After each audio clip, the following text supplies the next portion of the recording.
अहिले चाहिँ हामी ग्लोबल पगोडा भन्ने ठाउँ यहाँ चाहिँ बोरीवलीतिर पर्छ। यस्तो छ होइन, यहाँ दुईजना आएको छौँ। फुल गर्मी छ, पुरा शीतल ताप्न आएको अरे झन् गर्मी भयो यहाँ आएर त। हाम्रो बसेको रुमबाट चाहिँ यहाँनिर चट्टोसँग धेरै टाढा पनि होइन कि, कति आधी घन्टा जतिमा आइपुगिहालिन्छ। अनि त्यतिकै यसो घुम्दै घुम्दै कारमा चट्ट निस्केका थियौँ हामी दुईजना। ऊ दाजु आउँनुहुन्छ पछाडि, अर्कै दाजु मसँग बस्नु गएको होइन, अर्कै दाजु। यस्तो मजाको नजारा, यत्रो ठुलो छ नि, यो भिडियोमा त्यति ठुलो देखाएन, यो रियल हेऱ्यो भने त ओभरै ठुलो छ। त्यस्तो तरिका छ। त्यति के छ भने यत्रो ठुलो छ, तर यसको भित्र एउटा पिल्लर सुद्धा छैन क्या। हाम्रो पनि नेपालमा छ त दाजु, अनि त्यो के अरे स्वयम्भूमा यस्तै छ नि, भित्र पिल्लर छैन नि, त्यस्तै खालको हो त्यो। ध्यान त्यो घुमाउने होइन क्या, भित्रका ध्यान गर्ने छ क्या, यो चाहिँ ध्यान स्यान गर्ने भित्र गर, त्यस्तो तरिकाको छ क्या। यहाँबाट मान्छे जाने भित्र गएर 20 मिनट जति बस्नुपर्छ। मलाई वाक्क लाग्छ 20 मिनट बस्न चाहिँ वाक्क लागेर हो नि त, नभए त जान हुन्थ्यो नि। मान्छेहरू जान्छन्, यस्तो छ। गर्मी ओभर भयो, लिएर आइसक्यो भित्र हल्ला गरेर पाइँदैन, ध्यान गर्दैछन् मान्छेहरू। यस्तो खाली छ क्या पुरै भित्र एरिया, एउटै केही छैन, पिलर भन्ने एउटै छैन, मान्छे भित्र ध्यान गरिरहेछ नि। यस्तो तरिका छ भित्र आएको छ। फटासँग अँध्यारो नअँध्यारो छ, धेरै ठुलो बोल्नु पनि हुँदैन, त्यस्तो छ भित्र। तर एउटै पिलर छैन क्या, अचम्म लाग्दो यत्रो ठुलो छ कि कस्तो तरिकाले बनाएको छु। ल फाइनली बाहिर हो, यस्तो छ। यता बाहिरतिरको पनि मस्त घुम्ने ठाउँ छ, पुरै सुनको जस्तो बनाएको छ कि। उपर चप्पलतिर फेरि उता आएको चप्पलतिर जानु होला, यता पनि बनाउँदै रहेछ नि त भर्खरतिर। ऊ त्यहाँ माथि त्यो त पारिहाल्नु, उयो माथि चढ्न दिँदैन नि त, त्यहाँ चाहिँ चढेर आएर छन्, त्यहाँ चढ्न दिँदैन नि। मस्त छ यो, मान्छेहरू फुल घुमाएको छ। सटरडे हो नि त, फेरि भोलि सन्डे छ। मान्छेहरू अहिले बेलुकातिर यसो मोज मस्तीको लागि धर्मचक्र लेखेको होला कि धम्मचक्रै रहेछ इङ्ग्लिसमा पनि यार, धर्मचक्र कि धम्मचक्र, खतरा रहेछ त धम्मचक्र त। यस्तो तरिकामा पुरा घाम छ, कत्रो ठुलो छ हो, यहाँ मस्त देखिन्छ। तर भ्यू चाहिँ हाई हाई हाई हाई, बहुत सब मङ्गलम। यताबाट अर्को फेरि भ्यू देखाइदिन्छु, मस्त देखिन्छ, अझै हुन्छ होइन। क्या दामी ठाउँ छ भने नि त, हेरौँ लाग्दो ठाउँ छ क्या, यस्तो तरिका छ। अब कत्रो ठुलो छ, यहाँ घुमै छौँ अघिबाट हामी, अहिलेसम्म घुमाइ छ। अब चट्टसँगले घर जाने दुईजना। चाहिँ हो यहाँबाट आई लाइक। चलेको रहेछ त्यहाँ माथि छ क्या, घन्टी जस्तो छ नि त्यहाँ, त्यसरी भन्छ क्या हावा आयो भने।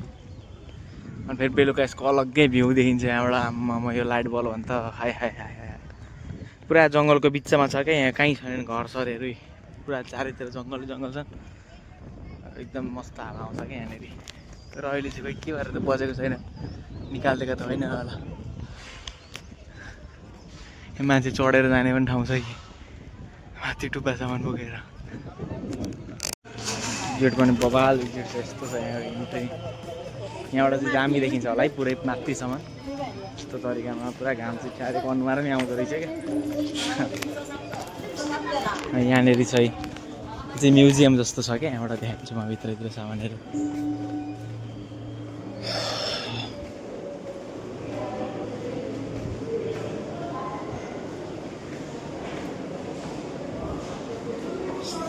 सामानहरू बबाल पाएको रहेछ, तर ओभर महँगो होला। के भएछ, खाने चिज पो रहेछ त यहाँ त, किताब सिताबहरू। यो बजाउने हुन्छ नि, यो नरिवलको हो कि क्या हो, यो कोप्रो नरिवलको त। यत्रो नरिवल त नहुनु पर्ने रहेछ, नरिवल हो यो, अचम्म रहेछ यार। धुप रहेछ यो, दुनियाँ थोक रहेछ नि त यहाँ त। अस्ति त यत्रो धेरै थोक थियो जस्तो लागेको थियो नि त। यस्तो दामी रहेछ, निचे जानेको रास्ता अरे।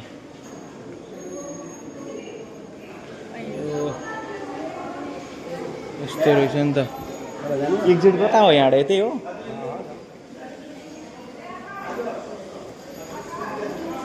यहाँ तल पनि सामान पाइँदो रहेछ नि त अनि ए अन्डरग्राउन्ड बनाएको रहेछ अस्ति त थिएँ नि त अन्डरग्राउन्ड त हो मस्त यहाँबाट यस्तो बुद्धको मूर्ति सुर्ति फोटोसोटोहरू के हो के यार यहाँ त नरिवलको रहेछ यो चाहिँ फेरि दियो राख्ने होला यो मान्छेले पैसा चाहिँ जहाँबाट पैसा कमायो जेसै गरेर पनि अरू यो ब्रासलेटहरू रहेछ कति 160 रुपियाँको रहेछ 150को अरू दुनियाँ रहेछ यो बाँसको गिलास होला यो नेपालमा पाउने यो ब्याग पनि रहेछ मेड इन नेपाल त होइन मेड इन इन्डिया रहेछ यार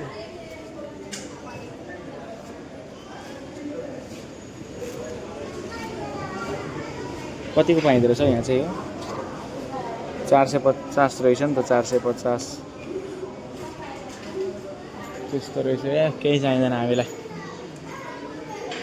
चल्दैन दाइ के किन्ने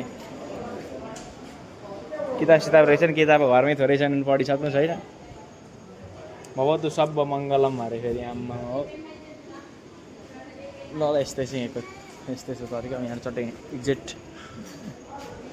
गरिन्छ स्वाटसँग गाडी एक्जिट गर्ने बित्तिकै पनि ट्याक्कै हात्तीको पछाडिपट्टि देखिँदो रहेछ यसको यहाँ एक्जिट पनि खतरनाक गेट छ क्या यसको गेटको पनि कुरा गर्नु भने त यहाँ गेटै पनि आगो लगाइदिने गेट छ यस्तो तरिकाको आमा गेट त खपि नसक्नु गेट छ त यस्तो तरिकामा पुरा गेट छ यस्तो तरिकाको यस्तो माथि सबै देखिन्छ यो पुरै गेटबाट यहाँ चाहिँ फेरि डनहरूलाई गाडी लिएर जाउँदैछ हामीलाई चाहिँ दिएन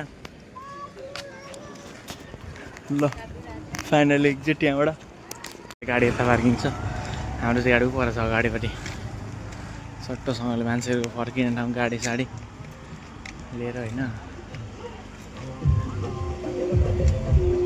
फुल गाना बजाएर जाँदो रहेछ ल यो चाहिँ हाम्रो गाडी यहाँ छ म सट्टोसँगले लाग्दिउँ बाटो ल दाइ बस्नु